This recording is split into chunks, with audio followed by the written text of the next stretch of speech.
शिवसंग्रामची राज्याची सर्वसाधारण सभा पार पडली। यानंतर आपल्याला संबोधित करण्यासाठी या ठिकाणी शिवसंग्रामच्या अध्यक्षा ज्योतिताई विनायकराव मेटे त्याचबरोबर सर्व या ठिकाणी शिवसंग्रामचे पदाधिकारी या ठिकाणी उपस्थित आहेत। मी ताईंना आणि मंचावरील सर्व कार्यकर्त्यांना विनंती करतो की आपण या ठिकाणी पत्रकार परिषद आयोजित केली आहे त्यांना संबोधित करावे। नमस्कार। लोकनेते विनायकरावजी मेटे यांनी स्थापन केलेल्या शिवसंग्राम संघटनेची सर्वसाधारण सभा आज राज्यातील सर्व सभासदांच्या उपस्थितीमध्ये पार पडलेली आहे। या सर्वसाधारण सभेमध्ये आगामी काळातील ध्येय धोरण निश्चिती आणि राजकीय भूमिका याबद्दल सांगोपांग चर्चा करण्यात आलेली आहे। त्याचबरोबर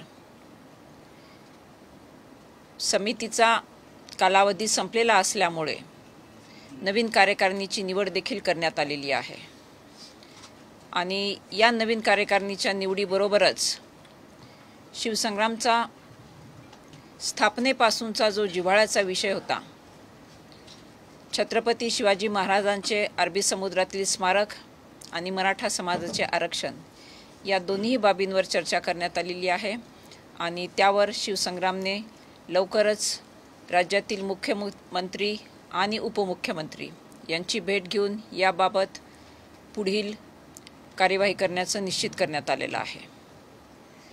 नूतन कार्यकारिणीच्या निवडीबरोबरच शिवसंग्रामने एक ज्येष्ठ मार्गदर्शक मंडळाची देखील स्थापना केलेली आहे। यामधील सर्व सामील पदाधिकारी हे आगामी काळामध्ये शिवसंग्रामच्या वाटचालीमध्ये आपलं भरीव योगदान देणार आहेत।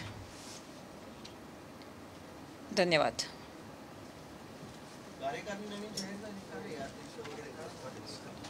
होय, अध्यक्षपदी सर्वानुमते माझी निवड करण्यात आलेली आहे आणि त्याचबरोबर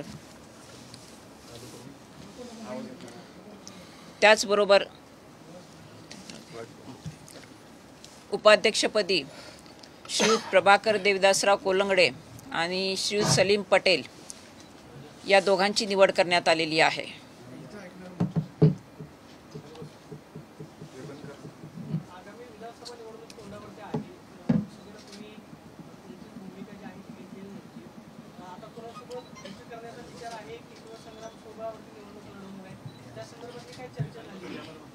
शिवसंग्राम राज्यामध्ये किमान 5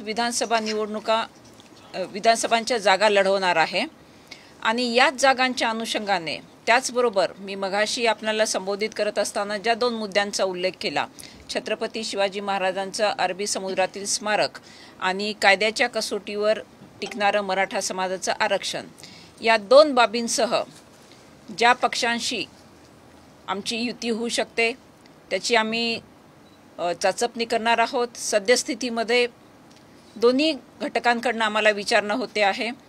आमच्या भूमिकेला किंवा आमच्या मुद्द्यांना सोबत घेऊन जाणारे जी कोणी असतील त्यांच्यासोबत आमची युती करण्याची किंवा ती परिस्थिती पाहून निर्णय घेण्याची तयारी असणार आहे। मी मगाशीच सांगितलं की या बाबतीमध्ये प्राथमिक चर्चा चालू आहे आणि आमचे जे प्राधान्याचे मुद्दे आहेत त्या प्राधान्याच्या मुद्द्यांना जो कोणी विचारात घेईल त्यांना आम्ही त्यांच्यासोबत जाण्याचा निर्णय करू। दोन्ही घटकांकडून चालू आहे।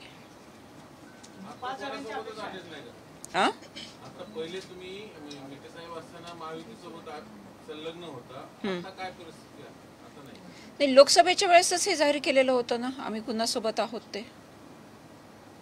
महायुतीतनं बाहेर पडतोय हे लोकसभेच्या वेळेसच जाहीर झालेलं होतं।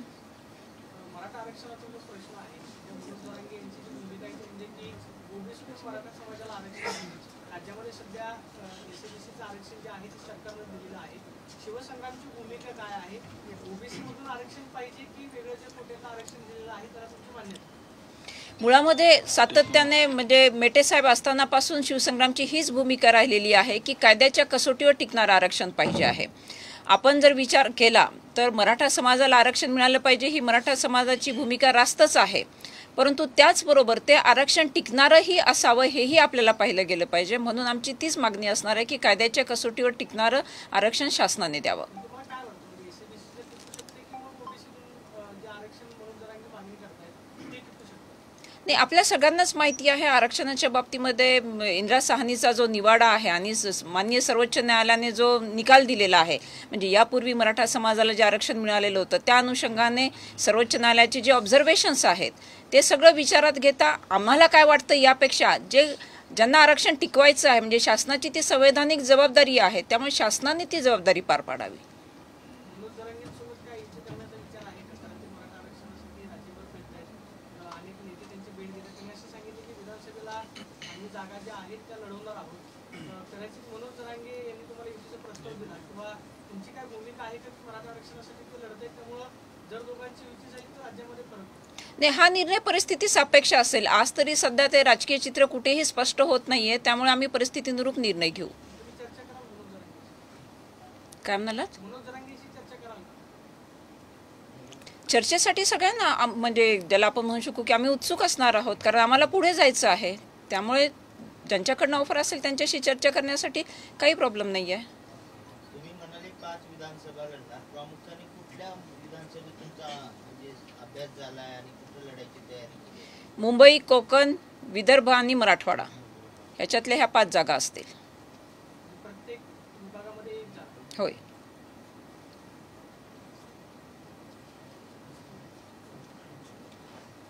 मला असं नाही वाटत की फक्त 5 लढून तुम्ही तुमच्याच कार्यकर्त्यांवर अन्याय करता, कारण संघटना राज्यभर होती मेटे साहेबांची, तुम्ही 5च का मागताय? म्हणजे कारण 5 ठिकाणी निवडून येण्याची क्षमता राखण्याचं आमचं तिथे काम आहे.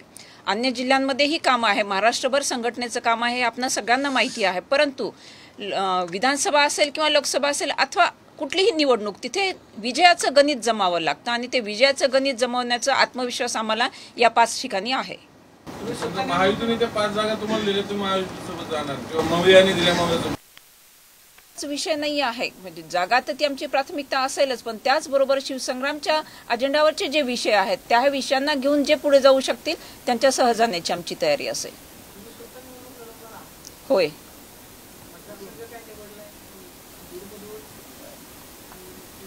चालू आहे आमची तिथेही प्राथमिक पाहणी आणि कामही आहे तिथे. जे 2 मुद्दे घेऊन अजेंडा तुमचा आहे, याआधी सुद्धा महाविकास आघाडी महायुतीचं सरकार झालेलं आहे, तरी ते मुद्दे आहेत ते कुठेही निकाली निघालेले नाही. शिवस्मारकाचा मुद्दाही तसाच पडून आहे. तर अजूनही तुम्हाला अपेक्षा आहे का की हे जे सरकार आहे किंवा पुढचं जे काही सरकार येईल ते हे सगळ्या तुमच्या मागण्या किंवा तुमचा जो अजेंडा आहे ते पूर्ण करेल? निश्चितच आमची ती त्यांच्याकडनं मागणीच असणार आहे. कारण आपल्या सगळ्यांना माहिती आहे की छत्रपती शिवाजी महाराजांच्या स्मारकाबाबतचं जलपूजन झालेलं आहे. मग जलपूजन झालेलं असेल आणि सद्यस्थितीमध्ये जर त्या स्मारकाचं काम पूर्णत्वास जाऊ शकत नसेल तर हे शासनाने ती भूमिका किंवा त्याच्यामध्ये काय अडचणी आहेत हे सर्वसामान्य जनतेसमोर स्पष्ट करणं आवश्यकच आहे आणि ते स्मारक पूर्ण झालं पाहिजे अशी आमची मागणीच असणार आहे.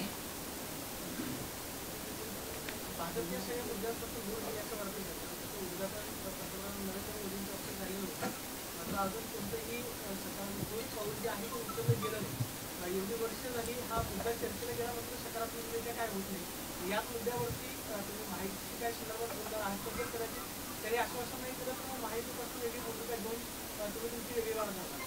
नाही, ही तर आम्ही काही दिवसांपूर्वीच मागणी केलेली आहे की शासनाने याच्यामध्ये काय अडचणी आहेत. म्हणजे सर्वोच्च न्यायालयाने तोंडी स्थगनादेश दिल्यानंतर आजपर्यंत त्याच्यामध्ये काम का होऊ शकलेलं नाही, ही सद्यस्थिती काय आहे ही शासनाने भूमिका आमच्यासमोर मांडणं गरजेचं आहे. आणि त्याच्यानंतरच मग ते आम्ही म्हणजे मी परत ते रिपीट करते की ही शिवसंग्रामची आग्रही मागणी असणार आहे स्मारकाचं काम पूर्णत्वास जाण्याची. ज्या अडचणी असतील मग त्या अडचणी कायदेशीर असतील किंवा अन्य असतील त्याच्यामधनं काय शासन मार्ग काढणार आहे हे देखील शासनाने समोर आणणं गरजेचं आहे.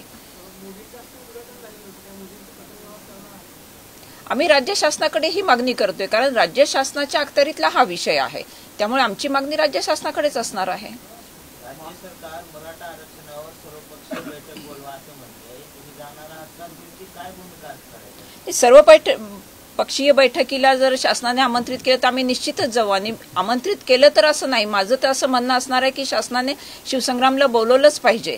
कारण 2008-9 पासून या प्रश्नावरती रस्त्यावर साहेबांनी संघर्ष केलेला आहे. विधिमंडळात तर त्यापूर्वी देखील त्यांनी हा प्रश्न लावून धरलेला आहे आणि तदनंतरही त्यांनी ह्या प्रश्नावरती आपली भूमिका वेळोवेळी मांडलेली आहे. इतकं वर्ष आपण भाजपबरोबर राहतोय, साहेब भाजपबरोबर आहेत, तरीही आपल्या मागण्या ज्या आहेत ते वर्षानुवर्ष त्याच्याकडे दुर्लक्ष केलं जातं. स्मारकाची जी मागणी आहे ती स्मारक होण्याच्याकडे लक्ष देण्याऐवजी त्याकडे दुर्लक्ष कसं होईल, वागणूक आणणं किंवा असे जे उपक्रम आहेत ते भाजपकडूनच वापरले जातात. तर तुम्ही याच्याकडे कसं पाहताय आणि त्या दृष्टीने आपण काय करणार?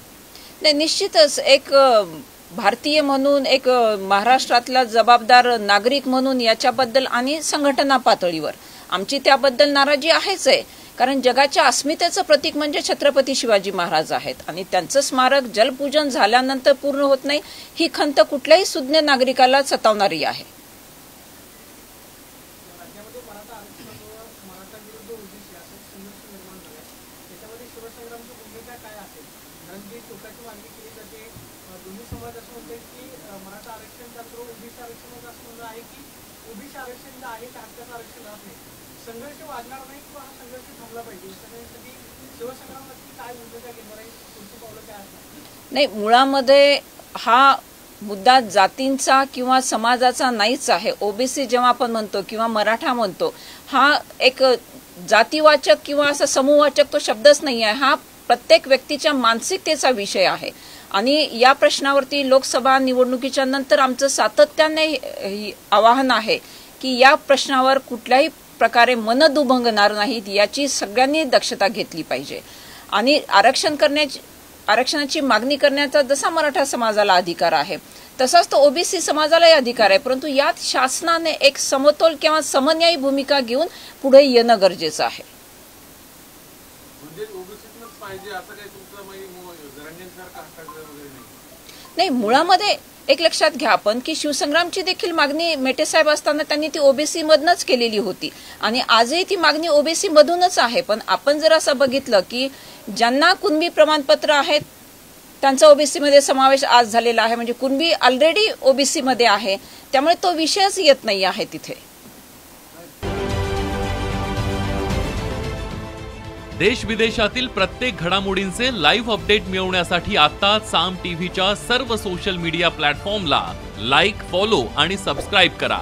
तसंच सर्व नोटिफिकेशनसाठी बेल आयकॉन प्रेस करायला विसरू नका.